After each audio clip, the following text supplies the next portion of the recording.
Me llamo Alexander. Tengo 33 años y he estado viviendo en Idaho durante los últimos 3 años. Para ser completamente transparente, no escribí este relato específicamente como una aportación para tu canal, pero después de que apareciera en mi feed de recomendaciones y viera que aceptas envíos, pensé que había encontrado el lugar perfecto para la advertencia que estoy a punto de dar a ti y a tus espectadores. Aunque no tengo dudas de que lo que vas a leer puede asustarte o perturbarte, te aseguro que no es intencional. Mi único deseo es que tú y tus suscriptores presten atención a lo que estoy a punto de decir. Verás, creo que hay alguien viviendo fuera de la red aquí en el Bosque Nacional Beaverhead Deer Lodge, y sé con certeza que esta persona es muy peligrosa. Parte de la razón por la que me mudé a Boise desde mi natal California, además de todas las razones financieras, es que hay un total de 10 bosques nacionales a una distancia manejable de la ciudad. Fui Boy Scout cuando era niño. Mi papá y mis tíos solían llevarme a mí y a mis primos durante las vacaciones de verano, y encontré un grupo de compañeros de universidad para hacer senderismo cuando estaba en UC Irvine. Así que cuando llegó el momento de elegir un lugar para empezar una nueva vida, Boise subió rápidamente en mi lista de deseos una vez que me di cuenta de que combinaba las comodidades urbanas, un bajo costo de vida y la clase de belleza natural que hacía que el sur de California se sintiera más como Manhattan que como Malibu. Durante ese primer año en Idaho, pasé mucho tiempo haciendo senderismo en el Bosque Nacional Boise y en las áreas de conservación del río Snake, justo en nuestra puerta. Pero luego, con el tiempo, comencé a viajar un poco más lejos con cada viaje, solo para conocer todos los diferentes bosques de la región. Conduje hasta Sawtooth una vez, fui a Payette un fin de semana, luego fui tan lejos como Bitterroot, Salmon Chalice y finalmente Beaverhead Deer Lodge. Hice múltiples viajes a cada uno de los parques mencionados anteriormente. Quiero decir, no llegas a conocer verdaderamente un lugar después de 1 o 2 caminatas, pero solo hice un viaje a Beaverhead, y si alguna vez supero mi miedo al lugar, puedes apostar que me mantendré alejado de las colinas entre las montañas Maverick y Stewart. Y si valoras tu vida, tú también deberías. En la parte sur del bosque de Beaverhead Deer Lodge, se encuentra el valle entre las montañas Maverick y Stewart. En su punto más occidental, donde se encuentran 2 arroyos, el valle está abierto y sin árboles, pero al viajar más hacia el este, los senderos se estrechan en lo que solo puedo describir como un sistema capilar de senderos estrechos. Me recordó a uno de esos viejos laberintos de setos como los de El Resplandor, solo que a una escala mucho mayor. Todos los senderos parecían casi idénticos, con amplios caminos de hierba y colinas cubiertas de pinos que ocultaban la vista a ambos lados. No puedes realmente perderte estos días. No si estás armado con las habilidades y el equipo correcto. Pero si hubo un lugar donde me sentí ligeramente desorientado por el terreno, fue allí. Hacías un par de giros, pensabas que estabas de nuevo en el camino principal, y de repente el sendero se estrechaba y te encontrabas en un callejón sin salida. Supongo que para un excursionista menos experimentado, eso podría haber sido motivo de preocupación, pero para mí fue casi nostálgico. No me había sentido ni remotamente perdido en casi 15 años en ese momento, así que para mí hubo algo casi emocionante en ello. Habían pasado años desde que sentí ese mismo sentido de aventura mientras hacía senderismo. También disfrutaba de ellos, pero hacía mucho que había perdido ese sentido de asombro y maravilla infantil, así que tenerlo de vuelta fue realmente algo. Seguí explorando durante aproximadamente 1 hora, solo vagando por los senderos para intentar familiarizarme con esa parte del valle. Luego, mientras estaba paseando por un tramo en particular del sendero, comencé a oler algo que olía mucho a humo de campfire. Desde hace bastante tiempo he tenido la costumbre de presentarme a cualquier excursionista y campista que pueda encontrarme. Algunos podrían llamar a eso intrusivo o incluso molesto, pero para mí esas son ideas de la gran ciudad. Entiendo de dónde vienen mis críticos, pero al riesgo de sonar melodramático, los bosques no son el tipo de lugar en el que quieras pasar desapercibido. Parte de ello es solo ser amigable, charlar con algunos amables desconocidos, pero también hay un lado práctico. Hago muchas caminatas en solitario, y por mucho que tome todas las precauciones necesarias, sigo siendo mucho más vulnerable que la mayoría. Me gusta que la gente sepa que estoy allí, y me gusta saber solo un poco sobre con quién estoy compartiendo un sendero o parque. De esa manera, si detecto incluso el más mínimo indicio de malas vibraciones, Puedo desaparecer antes de que el problema se presente. Así que huelo el humo de campfire y sospecho que viene de la colina a mi derecha.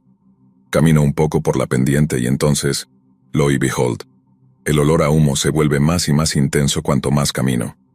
Y así seguí, siguiendo el olor como un sabueso humano hasta que finalmente los pinos se aclararon y llegué a una especie de estante sin árboles en la ladera de la colina. Estaba casi completamente oculto a la vista, y justo cuando estaba pensando, esto es lo suficientemente plano como para construir, me di cuenta de que alguien ya lo había hecho. A unos 50 metros de distancia alguien había construido lo que parecía una pequeña cabaña de 2 habitaciones, completa con los inicios de un pequeño huerto frente a ella, y una corta valla tejida que marcaba el límite de la propiedad. Mi primer pensamiento al verla fue, esto no puede ser legal, porque por mucho que muchos parques nacionales y forestales fomenten los campamentos nocturnos, cualquier tipo de vivienda permanente está estrictamente prohibida. Pero al mismo tiempo, la vivienda de esta persona era una obra impresionante y obviamente no se construyó de la noche a la mañana, en cuyo caso, ¿cómo había logrado quedarse allí tanto tiempo sin meterse en problemas con el servicio forestal? Todo esto pasaba por mi cabeza y yo solo estaba allí, mirando la pequeña cabaña con asombro cuando, de repente, la puerta principal de la cabaña se abre de golpe y sale un tipo calvo de unos 40 a 50 años de edad, con una camiseta sin manga sucia y un par de jeans azules. Ahora, su cabaña tenía un par de ventanas con lo que parecían ser contraventanas con bisagras, pero no había mirado por ellas antes de salir de su casa, así que en el momento en que me vio, vi que una expresión de sorpresa apareció en su rostro y no parecía estar muy contento de verme. Pensé que obviamente le había dado un buen susto, así que lo primero que pensé en hacer fue levantar una mano y saludar, solo para que supiera que no tenía malas intenciones. Él no devolvió el saludo, solo volvió a entrar en su pequeña cabaña y luego salió segundos después armado con lo que parecía ser un rifle de cerrojo para caza.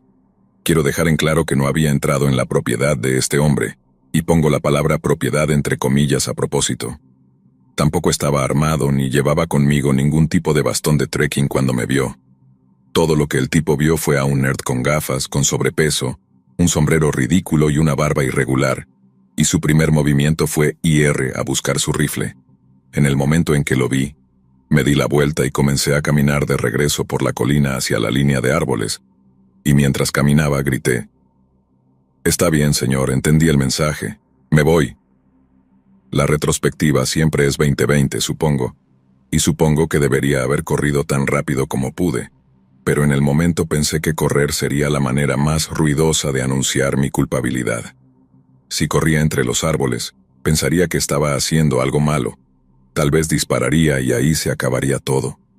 Pero si caminaba con las manos en alto sin intentar sacar mi propia arma y solo tratando de desescalar la situación, entonces tal vez todo estaría bien. Estaba armado, por cierto. Nada demasiado grande, solo una pistola en caso de osos y cosas así. Pero lo último que quería hacer era iniciar potencialmente un tiroteo en medio del bosque. Si sacaba mi arma, eso constituiría una escalada seria, y cuanto más creyera este tipo que tenía el control, menos probable sería que me disparara. O al menos eso es lo que equivocadamente creí en ese momento. Recuerdo que dije una segunda ronda de, «Me voy, está bien, no quiero problemas». Y en respuesta todo lo que escuché fue, «Quédate donde estás». ¿Has visto esas nuevas películas de Dune? Hay algo en ellas, algo que llaman la voz. Es como un poder mágico. Hablas y las personas obedecen, quieran o no. Y te digo, fue como si ese tipo tuviera la voz. Habló y de repente mis pies estaban en bloques de cemento. Quería seguir caminando, diablos. Quería correr en cuanto vi su rifle, pero lo que mantuviera su sentido de control y sus dedos fuera del gatillo, parecía ser la mejor opción en ese momento. Tampoco puedo enfatizar lo suficiente cuánto no quería dispararle a ese tipo y convertir una caminata relajante en uno de los capítulos más oscuros de mi vida. Así que me dijo que me detuviera, pero obviamente quería enfrentarme al tipo mientras hablaba con él, así que comencé a girar. Gran error. El tipo levantó su rifle, trabajó el cerrojo para cargar una bala en la recámara y luego me apuntó tan agresivamente que casi podía sentirlo. Estaba listo para disparar en ese momento, como si mi vida estuviera en peligro serio. Pero lo único que pasaba por mi cabeza mientras tenía los brazos levantados era, Por favor, no te hagas pis, por favor, no te hagas pis. No lo hice, y antes de que todos piensen, jaja, qué bebé, no puedo exagerar lo rápido que trabaja tu mente en esas situaciones. Estaba tan asustado que sentía que podía saborear el aire. Mis brazos y piernas se sentían como si estuvieran encerrados en concreto, y estaba sudando en lugares que no sabía que podía sudar. Así que tener todos esos pensamientos irracionales como ese y no correr cuando tuve la oportunidad, parece parte del paquete de todo ese miedo primal que sentí en ese momento. Como dije, comencé a girar para enfrentarme a él, pero él cargó su rifle y luego comenzó a gritar cosas como: «¿Te dije que te movieras? Mueve otro músculo y verás lo que pasa». Todo lo que pude pensar en decir fue lo mismo que ya había repetido, cosas sobre querer irme, sobre cómo simplemente me encontré con su lugar y tenía curiosidad. Me miró de arriba a abajo por un segundo y luego me preguntó si era del gobierno. Le dije que no, que solo era un excursionista, y para reforzar que no era algún tipo de agente, le dije que trabajaba para una firma financiera en Boise, lo cual era verdad. Le dije el nombre del lugar, mi puesto y luego añadí que podía llamarlos en ese momento si no me creía, porque la oficina estaba abierta los fines de semana. Solo le dije todo eso porque claramente tenía un problema con los policías o los guardabosques, y probablemente con cualquier persona en una posición de autoridad. Y una vez que comencé a hablar, encontré inusualmente difícil detenerme. Todavía estaba hablando cuando me dijo que me callara y luego, después de unos segundos de lo que parecía ser pensar, me hizo una pregunta que me hizo cuestionar una vez más si me iba a hacer pis o no. El tipo bajó su rifle solo un poco, lo cual fue algo reconfortante, pero no mucho. Y luego me preguntó: ¿crees en Dios? Que quede claro, no tengo prejuicios contra las personas religiosas. Tuve una abuela muy bautista que fue voluntaria en la iglesia hasta solo unos meses antes de fallecer, y fue una de las personas más santas que es posible conocer. En cualquier otro contexto, esa pregunta habría provocado cualquier cosa, excepto una respuesta honesta, pero a la luz del rifle que tenía apuntando a mi estómago, asumí que le daba mucho peso a la pregunta. En otro día, podría haber dicho simplemente lo que pensaba y decirle que me consideraba algo agnóstico. Siento que hay algo en términos de creación y evolución, como quieras llamarlo, solo que no creo que podamos ponerle tan fácilmente una etiqueta como Dios e imaginarlo como este gran tipo amigable con barba y una actitud soleada. Pero considerando mi situación, decidí que la honestidad probablemente no era la mejor política, así que en lugar de la verdad mentí y le dije: «Claro, creo en Dios». Pensé que eso podría sacarme del apuro, metafóricamente hablando, por supuesto, pero luego me preguntó: ¿qué Dios? Mi instinto me dijo que decir cualquier cosa que no fuera protestante cristiano probablemente sería malas noticias para mí, así que seguí mi instinto y le dije que era bautista, igual que mi abuela. Cuando vi que me hizo un pequeño gesto de aprobación, me sentí tan aliviado que casi me caí de rodillas. Pero desafortunadamente el tipo no había terminado conmigo aún, comenzando y deteniéndose mientras intentaba encontrar las palabras correctas. Comenzó a explicar que solo 2 personas en el mundo sabían que él estaba allí, y que no podía tolerar a una tercera. Creo que vio el terror en mi rostro porque continuó explicando que no quería dispararme. Supongo que pretendía que eso fuera reconfortante, pero de alguna manera no lo fue. Y ese es el punto en el que las cosas volvieron a girar hacia por qué me había preguntado si creía en Dios. Necesitaba saber que yo creía en algo para hacerme jurar por mi vida que no le diría a nadie que lo había visto. De inmediato le dije: «Lo juro por Dios, no le diré a nadie que te vi». Y lo dije tan rápido porque realmente creía que podría dejarme ir. Pero solo las palabras no eran suficientes para él. Sosteniendo el rifle en su cadera ahora, el tipo me apuntó un poco más directamente y luego me dijo que me arrodillara. Todo lo que recuerdo es decir: «Por favor». Pero eso solo hizo que levantara el rifle para apuntarme a la vista. Luego repitió: «Arrodíllate». Y desde ese momento estuve convencido de que iba a morir. Y honestamente no estoy seguro si me arrodillé deliberadamente, o simplemente porque mis rodillas cedieron por completo.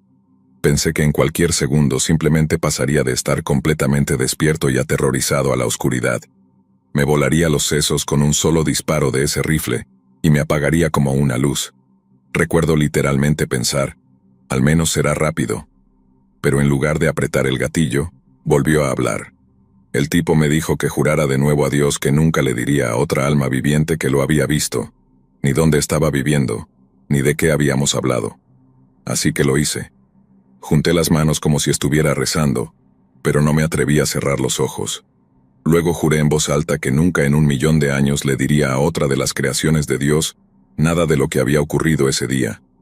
No creo que lo dijera exactamente así, pero entiendes la idea. Cuando terminé simplemente dijo, otra vez más fuerte. Y hice lo que me dijo. Luego una vez más cuando terminé comenzó a gritar algo como, jura por tu familia, dile que te derribe muerto si le dices a alguien. No estaba en posición de negarme, y aunque probablemente podría haberme lanzado sobre su rifle o algo así, también no soy un idiota. Así que ni siquiera consideré eso como una opción en ese momento.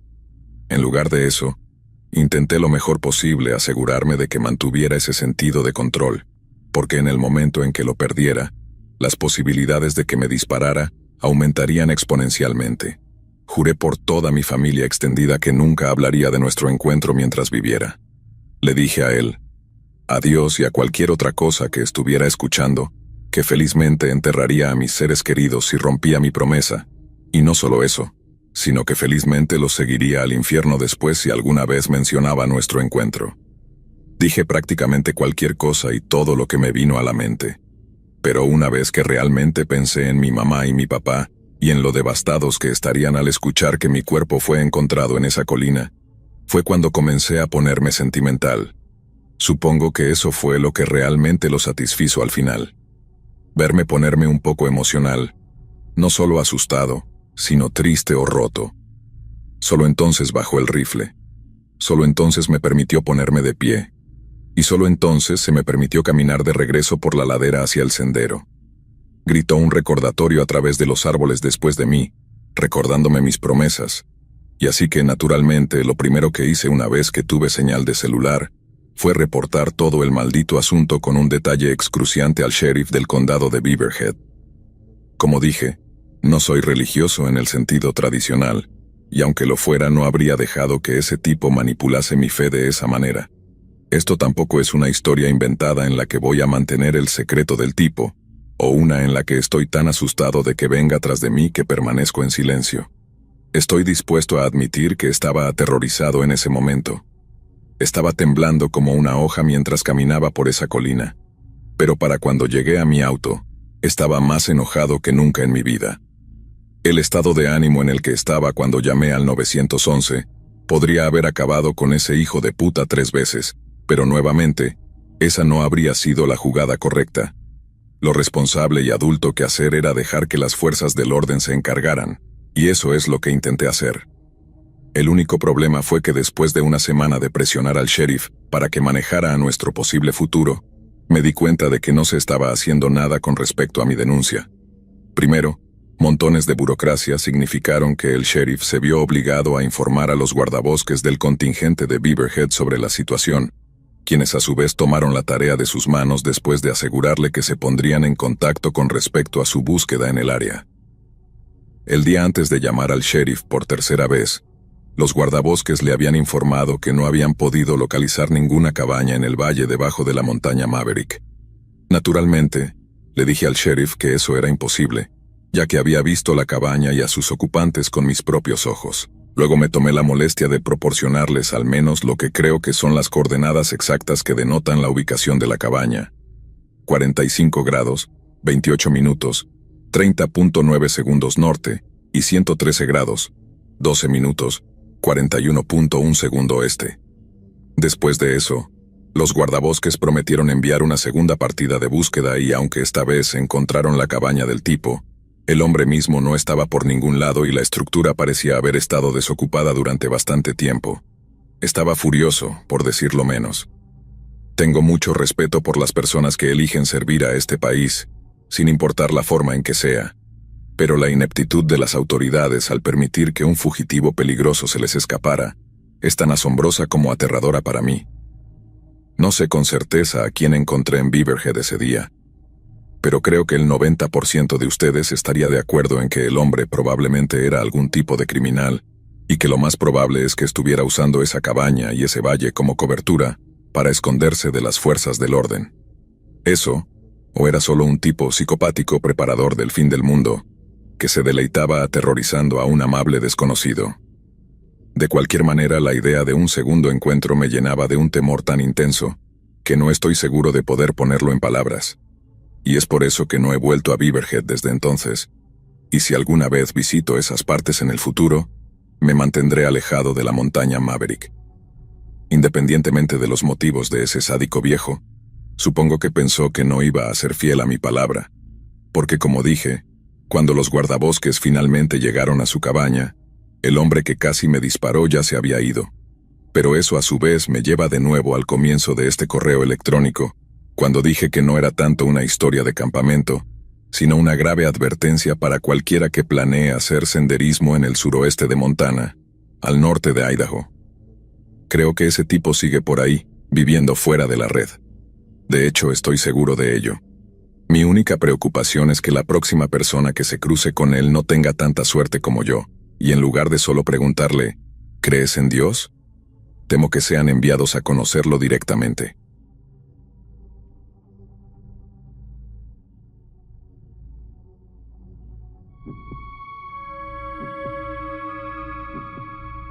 He estado haciendo caminatas de larga distancia de una forma u otra desde que tengo memoria. Mi papá era un veterano del ejército, y su hermano siempre estaba loco por la caza con arco, así que la mayoría de los veranos, mi papá, mi tío, mis primos y yo, salíamos al bosque al sur de Aville, Carolina del Sur, para unos días de caminata y acampada. Después de que él falleció, descubrí que las excursiones al bosque me ayudaban a sentirme más cerca de él, incluso si era solo por unas horas de caminata en una tarde de domingo. Así que al menos 1 o 2 veces al mes me preparaba, y luego me dirigía al desierto para quemar el estrés de la vida cotidiana.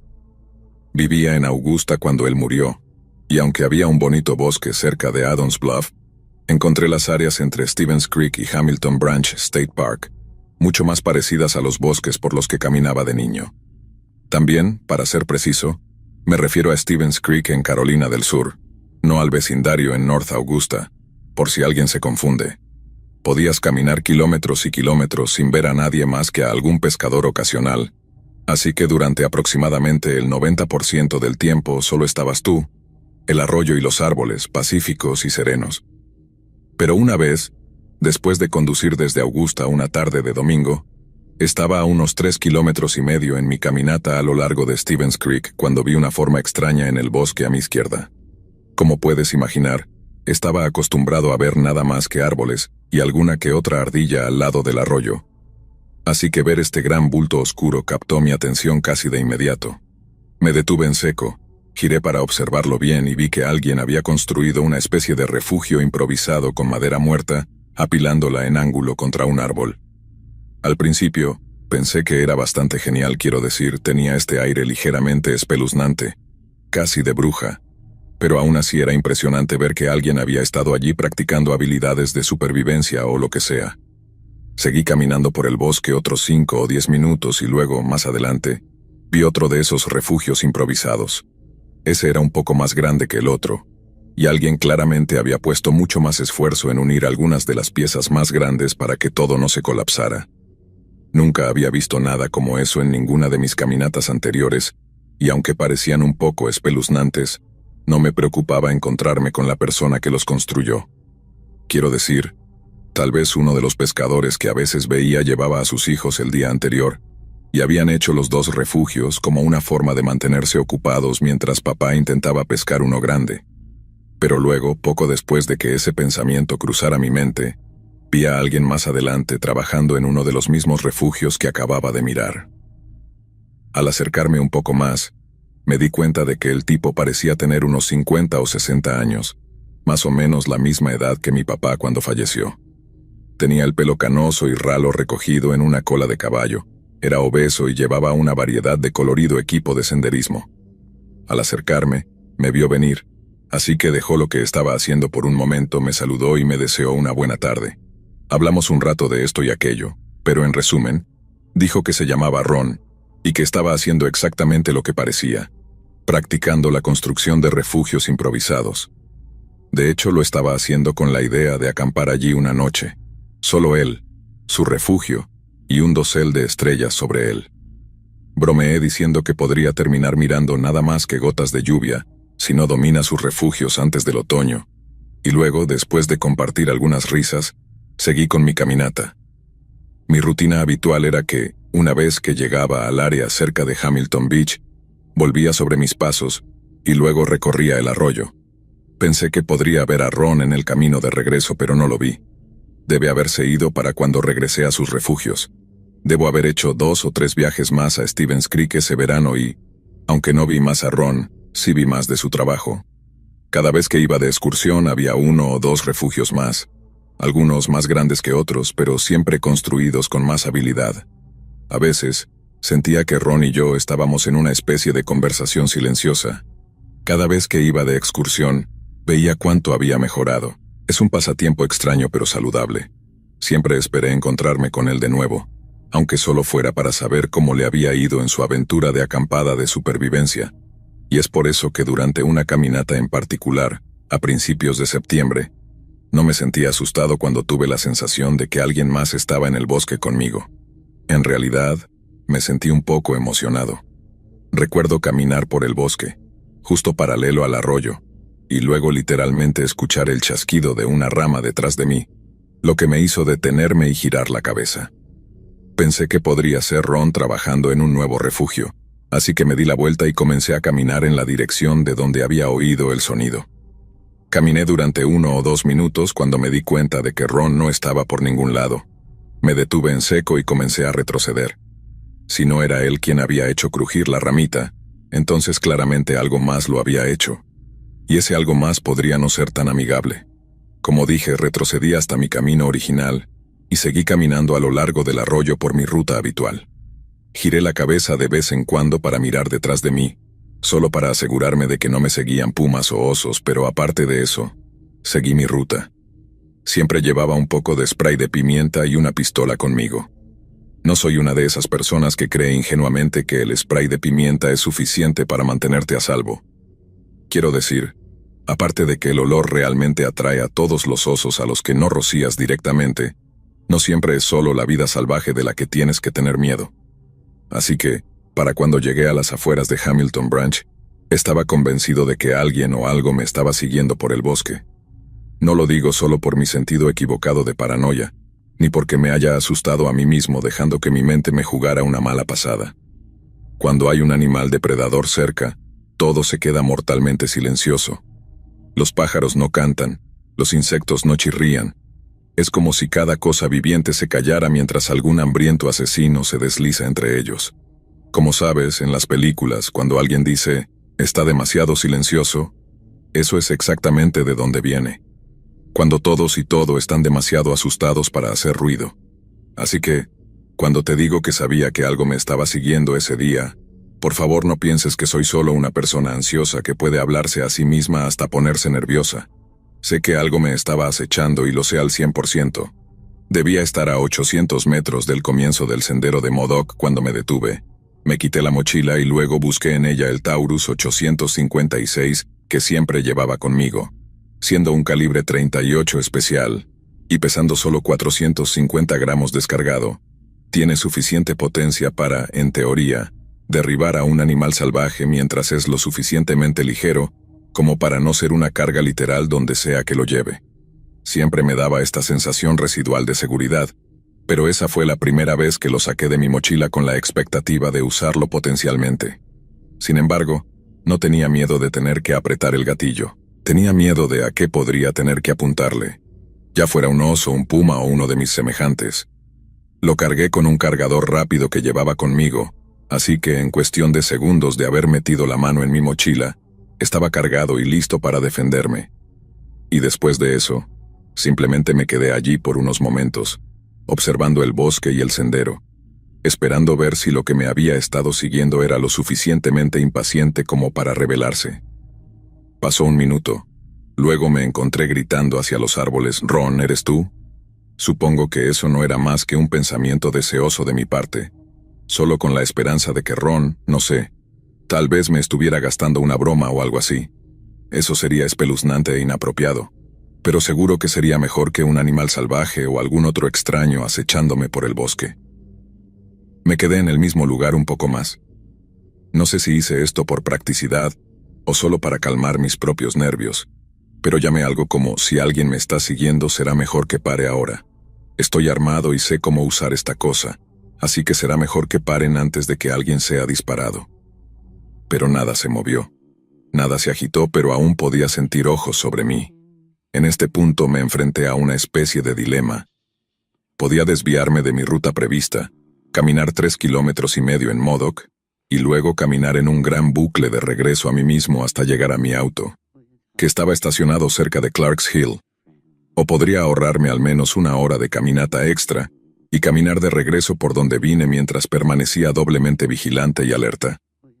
Ahora esto era un domingo, como dije, y en ese entonces los domingos significaban que estaba en un horario bastante apretado. No tan apretado que no pudiera dedicar 1 hora entera a caminar a lo largo del arroyo, pero lo suficientemente apretado que no podía permitirme realmente agregar 1,5 horas a 2 horas extra a mi caminata. Obviamente, cuando se trata de seguridad personal y física, 1 hora extra no es nada, pero tenía mi spray de pimienta, tenía mi pistola y tenía toda mi experiencia, la cual me decía que, aunque había una mala sensación en el aire, aún estaba lo suficientemente seguro como para caminar de regreso a lo largo del arroyo siempre y cuando mantuviera mis sentidos alerta. Y así me fui. A mitad de la ruta veo a un par de pescadores con mosca preparándose en el borde del arroyo. Les saludé al pasar y luego me detuve y les pregunté educadamente si habían visto a alguien más caminando por el sendero mientras se dirigían a su lugar.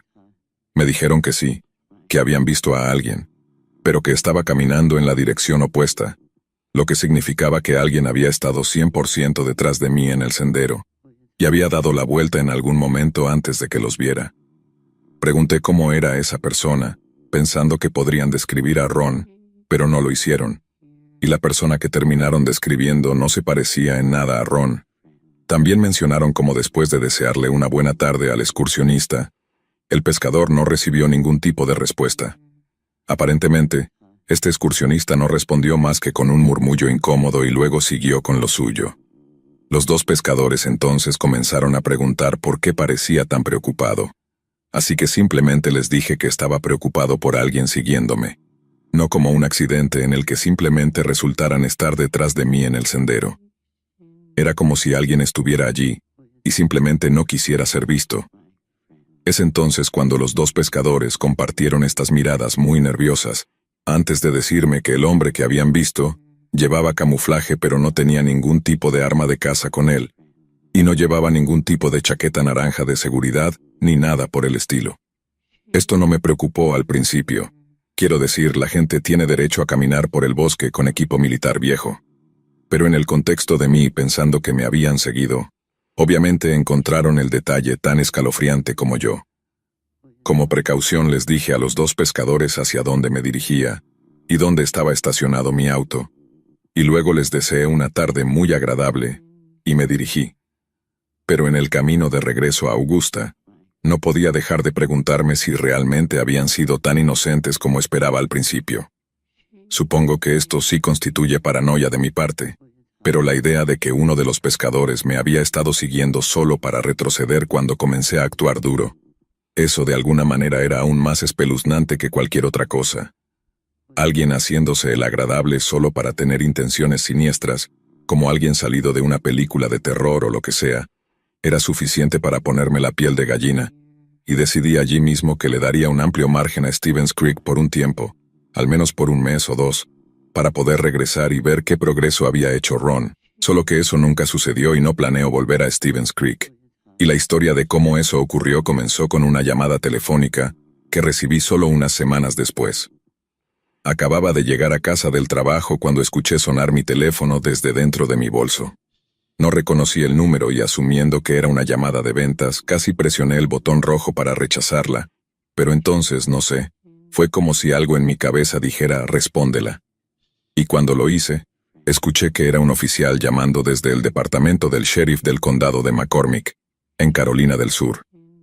Mi primer pensamiento fue que había cometido alguna violación de tráfico o algo cerca de Clark Hill, que era donde usualmente estacionaba mi auto cuando iba de excursión a Stevens Creek. Pero la llamada no era sobre ninguna violación de tráfico. La llamada era sobre mi amigo Ron. El oficial no se refirió a Ron como Ron, no al principio de todos modos. Simplemente preguntó si alguna vez había encontrado a un individuo construyendo refugios de supervivencia cerca de Stevens Creek. Este oficial ya había hablado con los pescadores que me encontré el día que fui acechado, lo que les permitió rastrearme hasta Clarks Hill a través de una cámara de seguridad que vigilaba el estacionamiento que usé. Los pescadores deben haber mencionado que era una excursionista habitual allí, lo que me convirtió en una testigo potencial para algo que aún no me habían informado.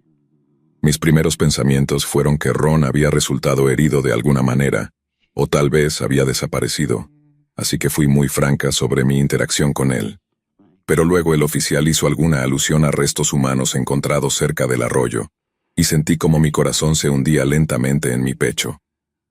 Recuerdo esta sensación de horror absoluto, pensando que lo mismo que me había acechado había atrapado a Ron en su lugar.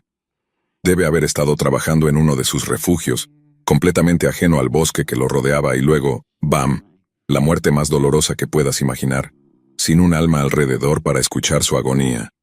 Recuerdo preguntar si había sido un ataque de animal, si encontraron a Ron, si tenía familia, pero no había mucho que el oficial estuviera dispuesto a decirme en ese momento. Y para ser honesta, todavía estoy incómodamente ignorante sobre lo que realmente sucedió allí. Dicho esto es lo que sé. No había solo un conjunto de restos humanos encontrados allí.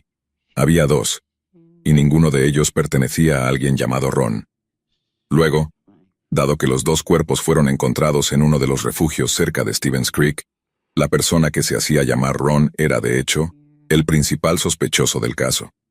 A insistencia del oficial, esto me llevó a buscar en mi memoria cualquier instancia de Ron mencionando lugares o personas o cosas, cualquier cosa que pudieran usar para localizar su paradero.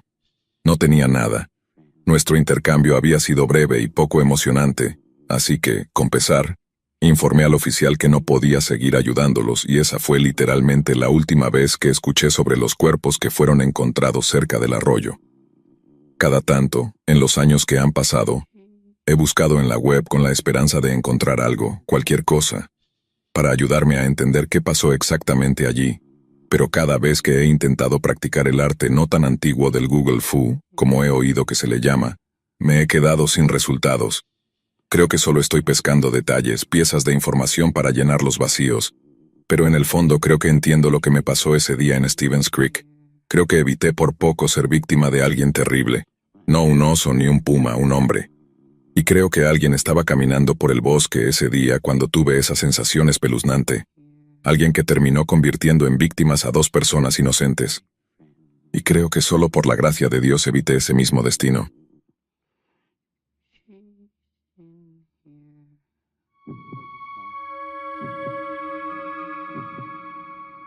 Simplemente preguntó si alguna vez había encontrado a un individuo construyendo refugios de supervivencia cerca de Stevens Creek. Este oficial ya había hablado con los pescadores que me encontré el día que fui acechado, lo que les permitió rastrearme hasta Clarks Hill a través de una cámara de seguridad que vigilaba el estacionamiento que usé. Los pescadores deben haber mencionado que era una excursionista habitual allí, lo que me convirtió en una testigo potencial para algo que aún no me habían informado. Mis primeros pensamientos fueron que Ron había resultado herido de alguna manera, o tal vez había desaparecido, así que fui muy franca sobre mi interacción con él. Pero luego el oficial hizo alguna alusión a restos humanos encontrados cerca del arroyo, y sentí como mi corazón se hundía lentamente en mi pecho. Recuerdo esta sensación de horror absoluto, pensando que lo mismo que me había acechado había atrapado a Ron en su lugar. Debe haber estado trabajando en uno de sus refugios, completamente ajeno al bosque que lo rodeaba y luego, ¡bam!, la muerte más dolorosa que puedas imaginar, sin un alma alrededor para escuchar su agonía. Recuerdo preguntar si había sido un ataque de animal, si encontraron a Ron, si tenía familia, pero no había mucho que el oficial estuviera dispuesto a decirme en ese momento. Y para ser honesta, todavía estoy incómodamente ignorante sobre lo que realmente sucedió allí. Dicho esto es lo que sé. No había solo un conjunto de restos humanos encontrados allí. Había dos, y ninguno de ellos pertenecía a alguien llamado Ron. Luego, dado que los dos cuerpos fueron encontrados en uno de los refugios cerca de Stevens Creek, la persona que se hacía llamar Ron era, de hecho, el principal sospechoso del caso. A insistencia del oficial, Esto me llevó a buscar en mi memoria cualquier instancia de Ron mencionando lugares o personas o cosas, cualquier cosa que pudieran usar para localizar su paradero. No tenía nada.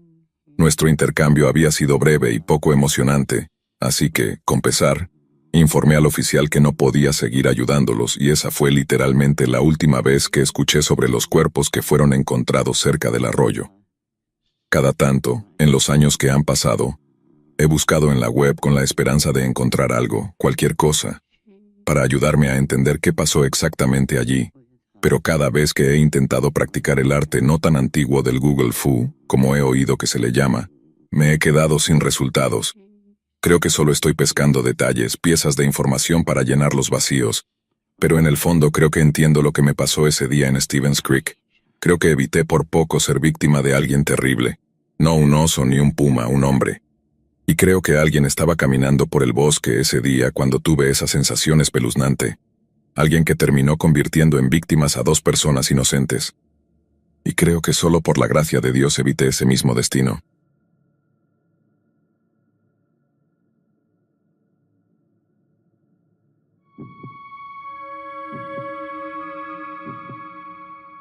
Muy atrás, en mayo de 1995, un camionero de 29 años llamado Devon Eugene Williams vivía en Americus, Kansas, con su esposa y sus 3 hijos pequeños, habiéndose mudado recientemente a una nueva casa familiar. La esposa de Devon diría más tarde que fue el momento más feliz de su matrimonio, pero bajo la superficie, algo terrible estaba gestándose y desatándose. Devon fue descrito por sus amigos como un joven paciente y de buen carácter, pero solo unas semanas después de comenzar un emocionante nuevo capítulo en su vida, desapareció sin dejar rastro.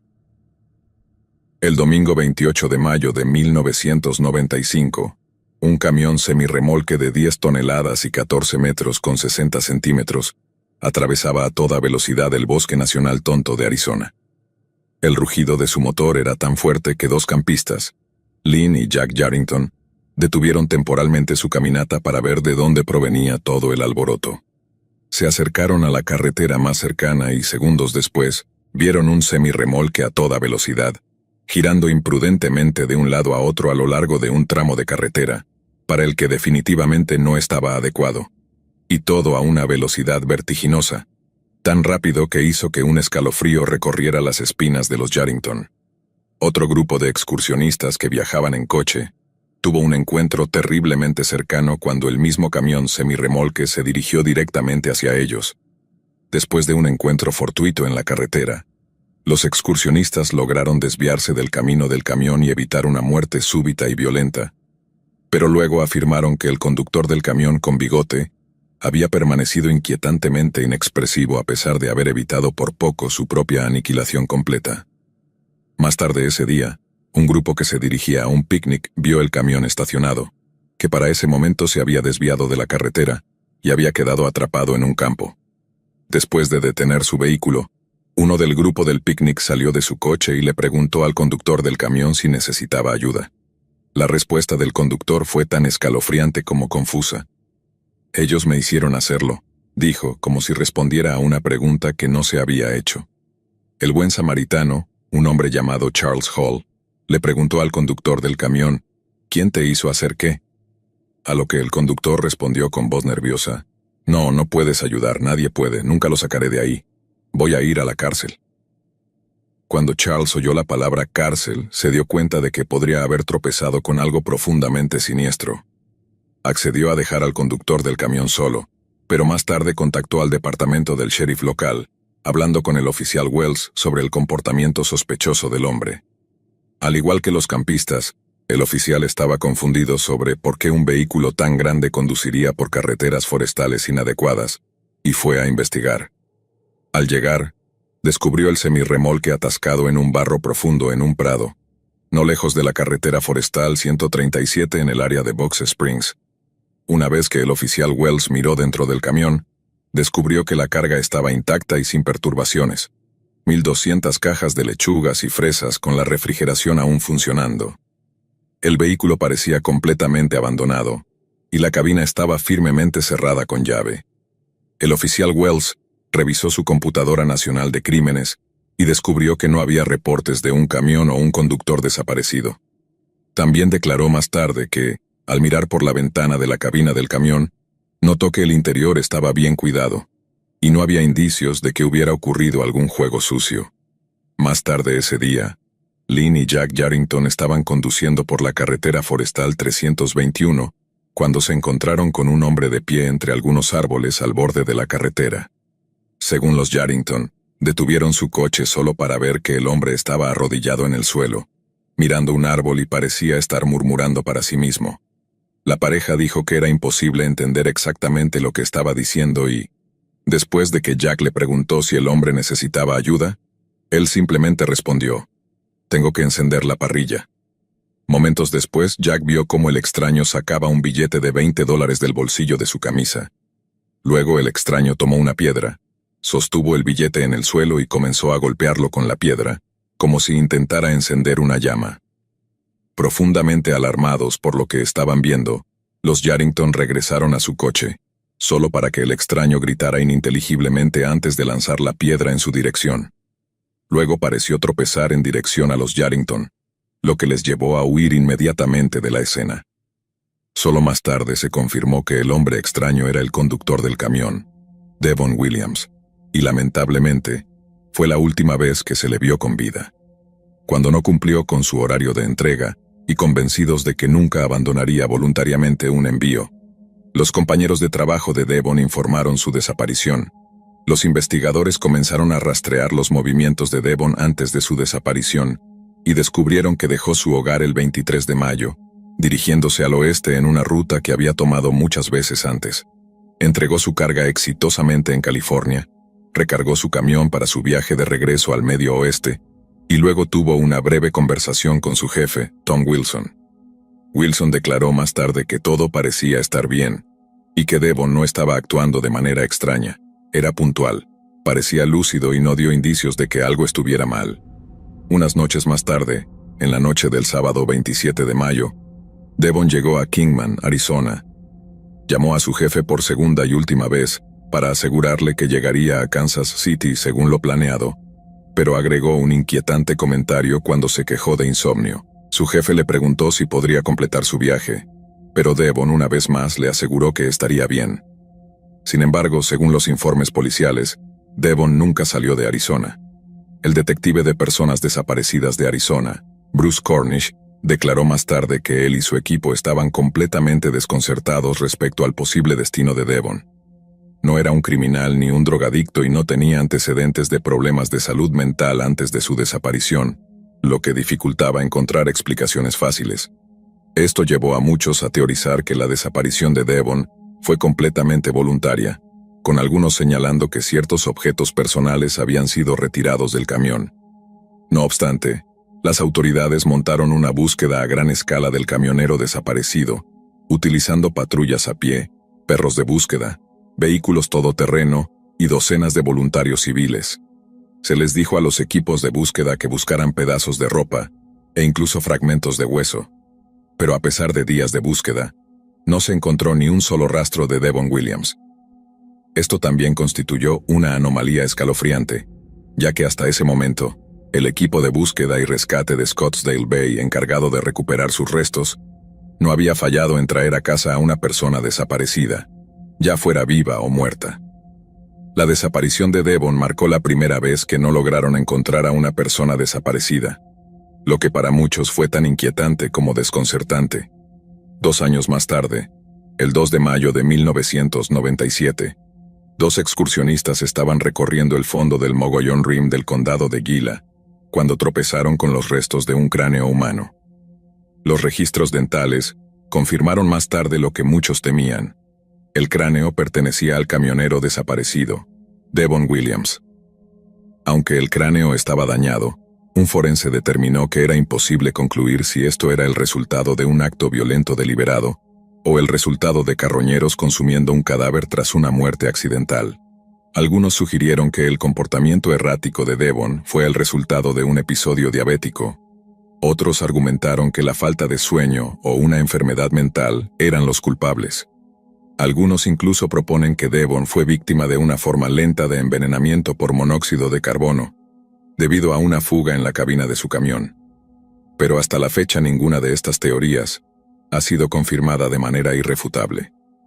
La esposa de Devon, Mary Lou Williams, todavía anhela el día en que las explicaciones sobre el destino de su esposo sean indiscutibles, pero también afirmó que con cada año que pasa, la esperanza de ver ese día disminuye lenta y dolorosamente.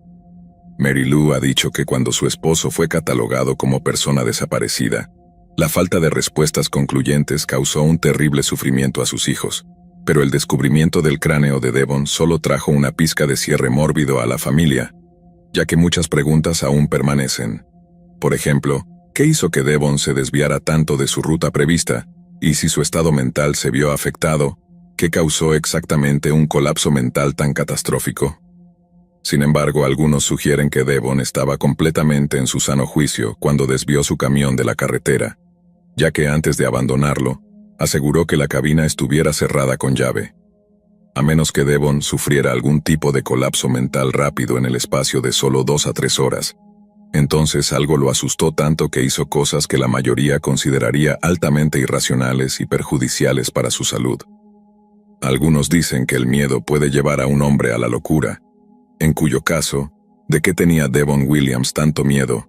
Y podría eso posiblemente explicar por qué su cráneo dañado fue encontrado unos años después a menos de 1,5 kilómetros del lugar donde desapareció.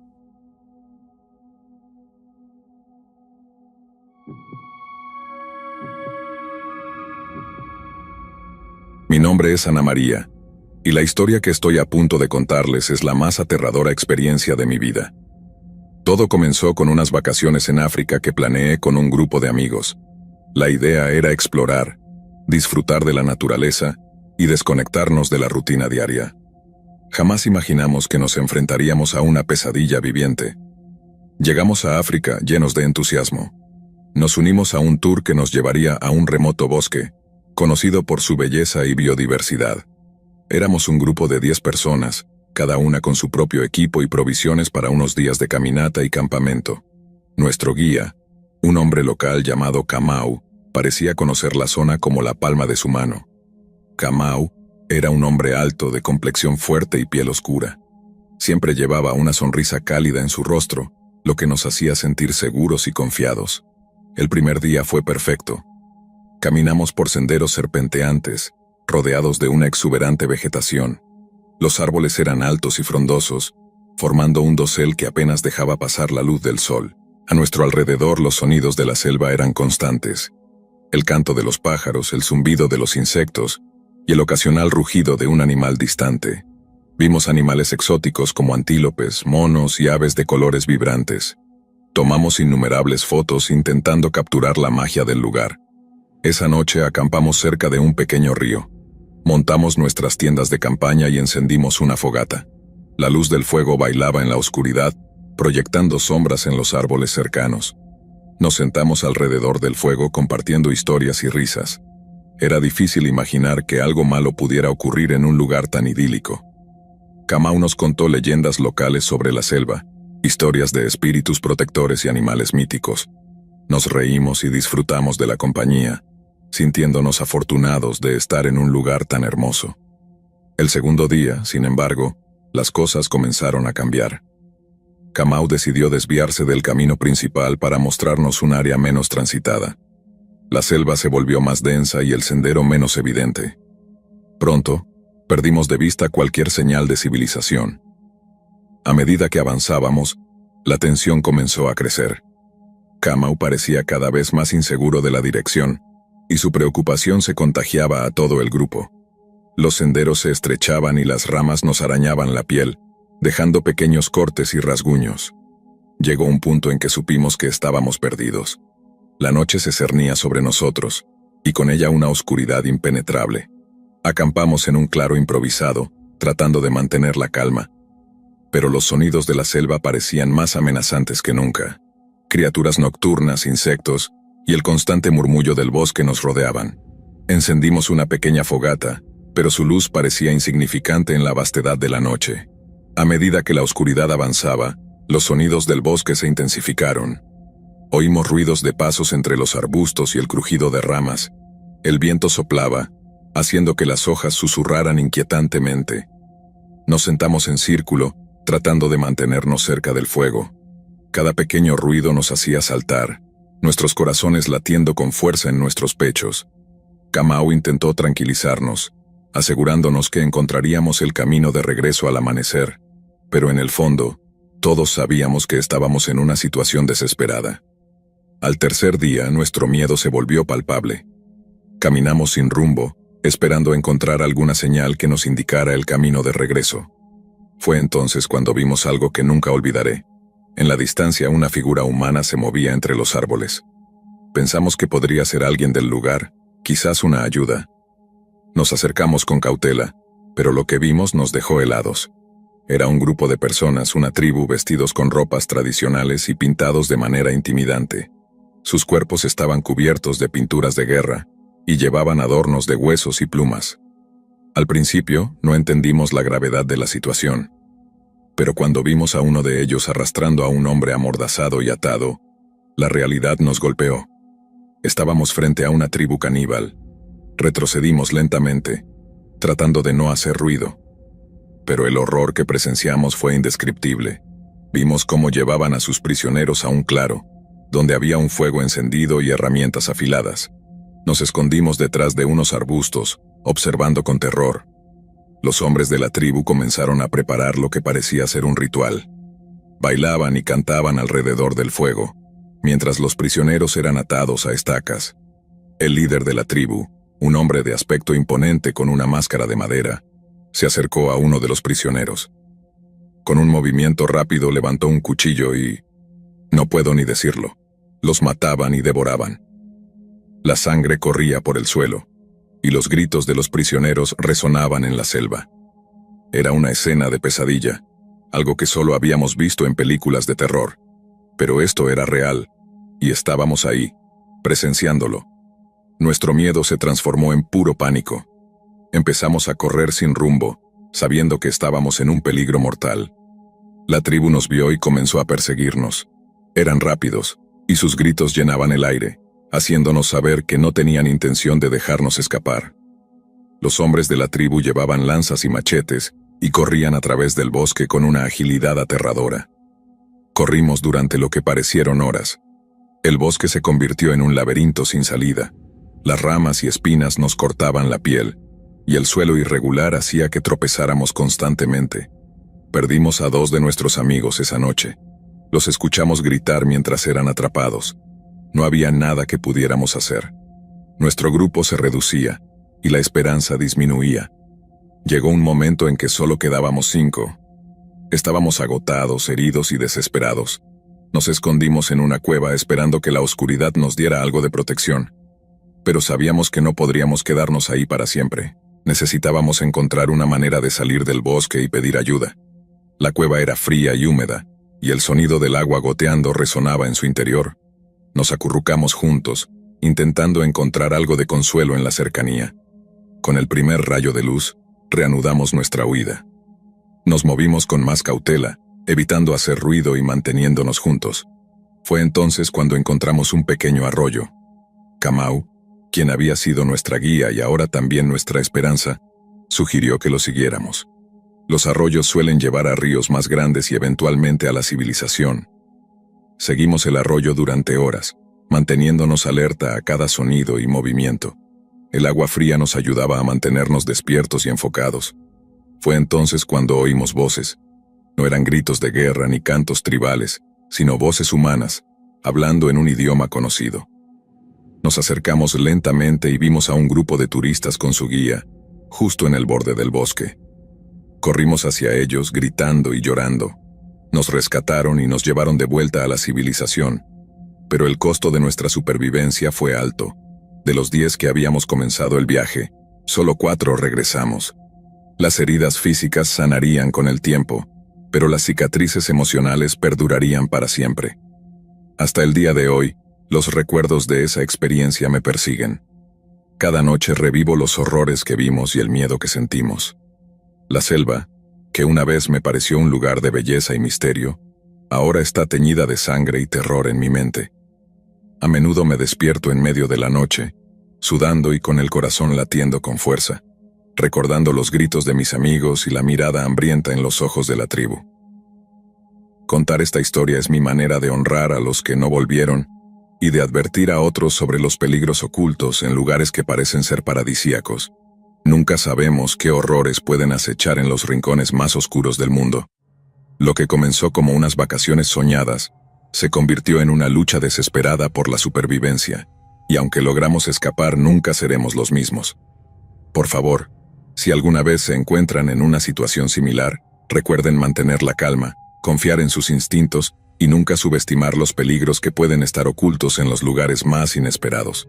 La selva puede ser un lugar de una belleza indescriptible, pero también puede ocultar horrores inimaginables. Y aunque hayamos sobrevivido, el precio que pagamos fue altísimo. Cada uno de nosotros lleva consigo no solo las cicatrices físicas, sino también las psicológicas de haber vivido una experiencia tan traumática. Después de nuestro rescate, pasamos semanas en un hospital local recuperándonos de nuestras heridas. Las autoridades nos interrogaron repetidamente, tratando de comprender qué había sucedido y localizar a la tribu que nos había atacado. Pero la selva es vasta y misteriosa, y los hombres que nos atacaron parecían desaparecer tan rápidamente como habían aparecido. El regreso a casa fue un proceso lento y doloroso. Cada uno de nosotros enfrentó sus propios demonios internos, luchando contra los recuerdos y el trauma de aquellos días horribles. Asistimos a terapia de grupo, compartiendo nuestras experiencias y tratando de encontrar consuelo en la compañía de otros que habían vivido lo mismo. Mis noches estaban plagadas de pesadillas. Cada vez que cerraba los ojos, volvía a estar en ese bosque, corriendo por mi vida, oyendo los gritos de mis amigos.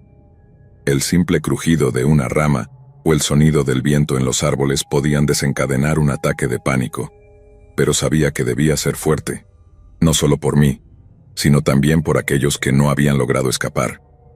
Con el tiempo, encontré una forma de canalizar mi dolor y mi miedo en algo positivo. Decidí contar mi historia al mundo, no solo como una advertencia, sino también como un homenaje a mis amigos caídos. Comencé a escribir un diario detallando cada aspecto de nuestra experiencia, desde los momentos felices al principio del viaje hasta los horrores finales. La escritura se convirtió en una terapia para mí. Me ayudó a procesar lo que había sucedido y a encontrar un sentido de paz. Empecé a dar charlas y conferencias, compartiendo nuestra historia con otros aventureros y viajeros. Quería que la gente entendiera que, aunque el mundo está lleno de lugares hermosos y emocionantes, también puede ser extremadamente peligroso.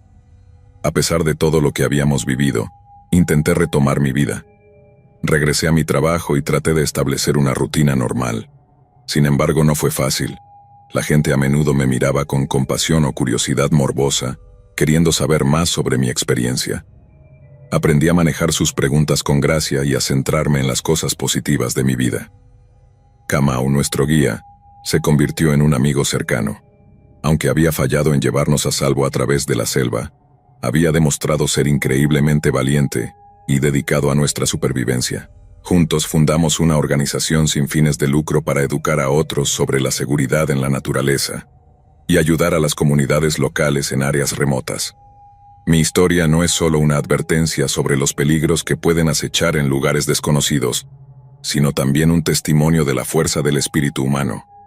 A pesar del miedo y la desesperación, logramos sobrevivir gracias a nuestra determinación y nuestro deseo de protegernos mutuamente.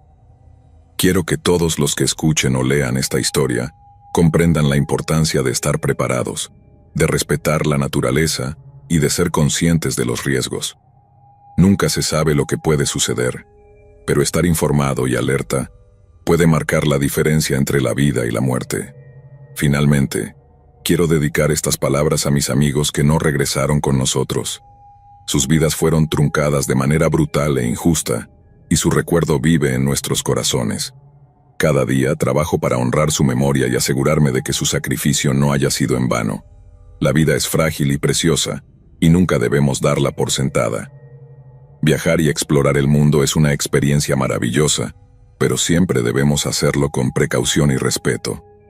Espero que mi historia sirva como un recordatorio de que, incluso en los momentos más oscuros, podemos encontrar la fuerza para sobrevivir y seguir adelante. Gracias por escuchar mi historia. Aunque contarla no es fácil, sé que es necesario. La vida sigue, y aunque nunca olvidaré lo que sucedió en ese bosque, he encontrado una manera de vivir con ello y de usar mi experiencia para ayudar a otros. Manténganse seguros y recuerden siempre que la verdadera valentía no es la ausencia de miedo, sino la capacidad de seguir adelante a pesar de él.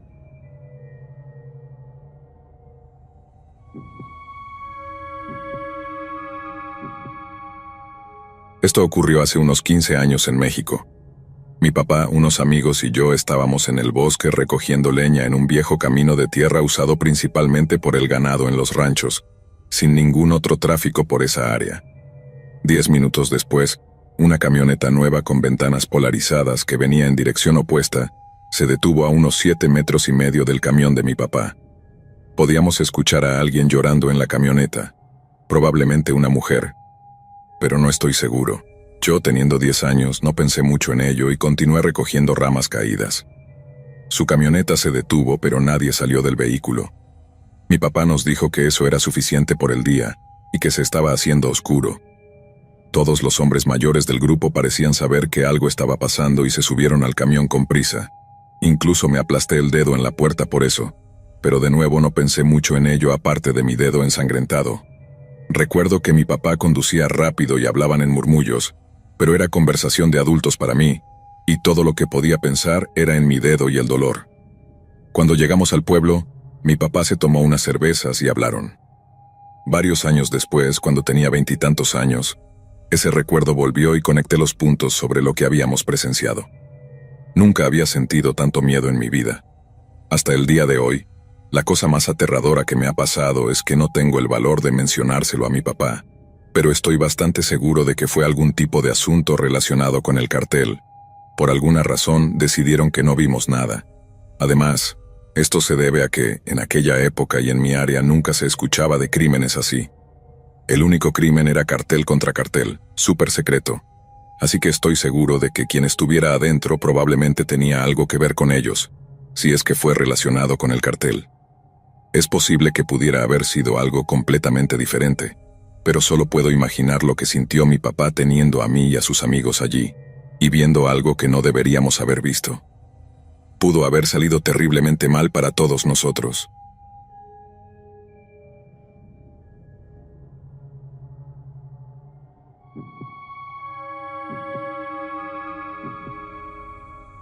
Mi nombre es Pedro, y lo que estoy a punto de narrarles es una experiencia que cambió mi vida para siempre.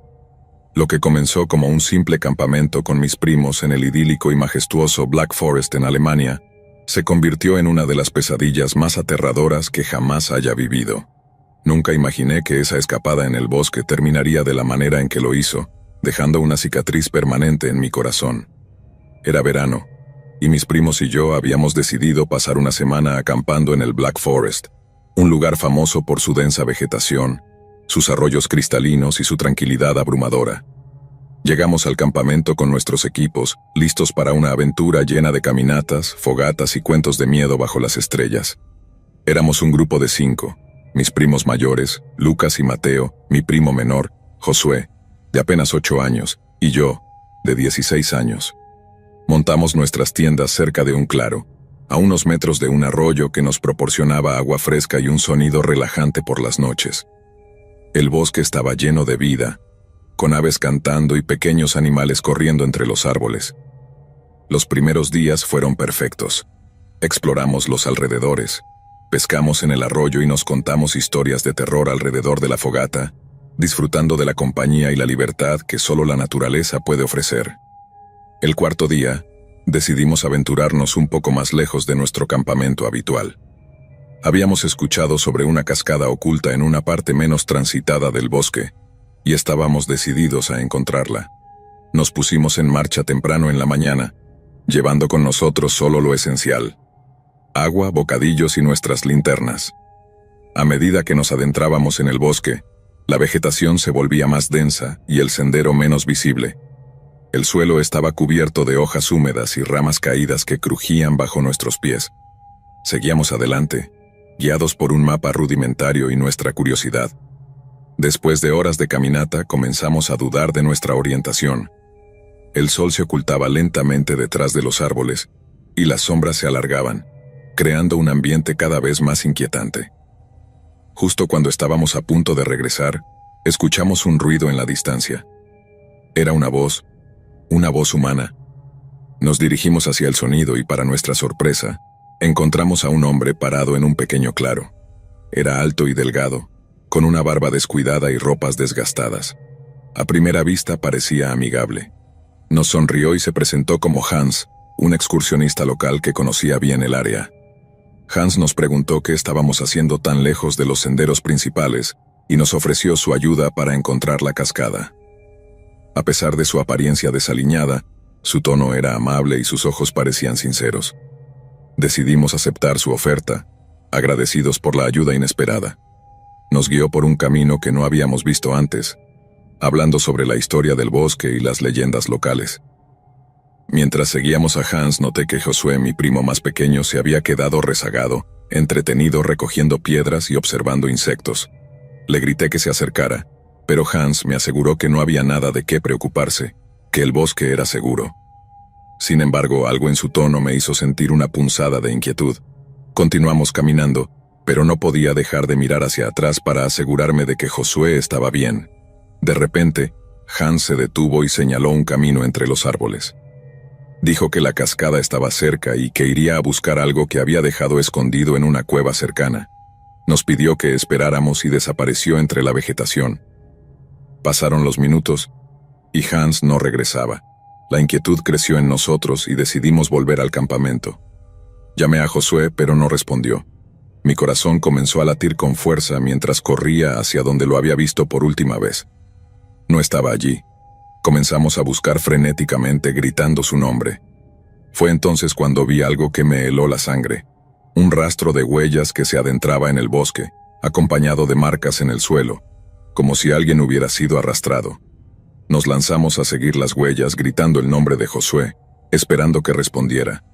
El bosque parecía cerrarse a nuestro alrededor. Cada sombra se volvía amenazante y cada sonido, una posible señal de peligro. Corrimos sin descanso, pero las huellas finalmente se desvanecieron en un área cubierta de hojas. La desesperación se apoderó de nosotros. Mi mente se llenaba de imágenes horribles de lo que podría estarle sucediendo a mi primo. Pasamos horas buscando, pero no encontramos rastro de Hans ni de Josué.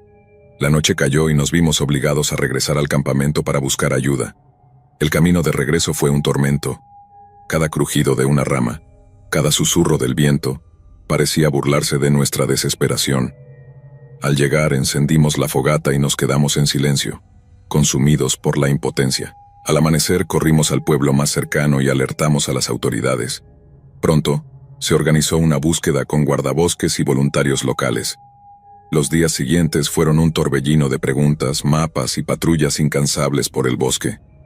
La noticia de la desaparición de Josué se difundió rápidamente, y la comunidad se unió a nuestra causa. Los equipos de búsqueda recorrieron cada rincón del bosque, pero no encontraron nada. No había rastro de Hans ni de Josué. Era como si hubieran desaparecido en el aire. La impotencia y la frustración nos carcomían. Cada día que pasaba sin noticias de Josué era un golpe devastador. Nos quedamos en el pueblo durante semanas, aferrándonos a la esperanza de que lo encontrarían. Finalmente, después de un mes sin resultados, la búsqueda se redujo. Las autoridades nos dijeron que harían lo posible por seguir investigando, pero la realidad era que las posibilidades de encontrar a Josué con vida se desvanecían. Regresamos a casa, cargados de un dolor indescriptible. La vida nunca volvió a ser la misma.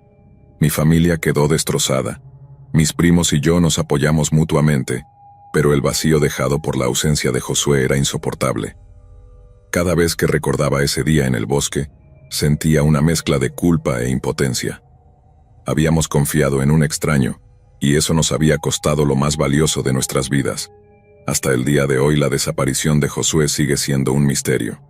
Las autoridades nunca encontraron ninguna pista que llevara a Hans o a mi primo. La herida sigue abierta, y cada aniversario de su desaparición es un recordatorio doloroso de nuestra pérdida. Vivimos con la esperanza de que algún día se resuelva el misterio y podamos encontrar algún cierre, aunque sea mínimo. Contar esta historia es mi manera de honrar la memoria de Josué y de advertir a otros sobre los peligros que pueden acechar incluso en los lugares más tranquilos y hermosos. La confianza es algo que debemos otorgar con cautela, especialmente en lugares desconocidos. La naturaleza puede ser maravillosa, pero también puede ocultar horrores que nunca imaginaríamos.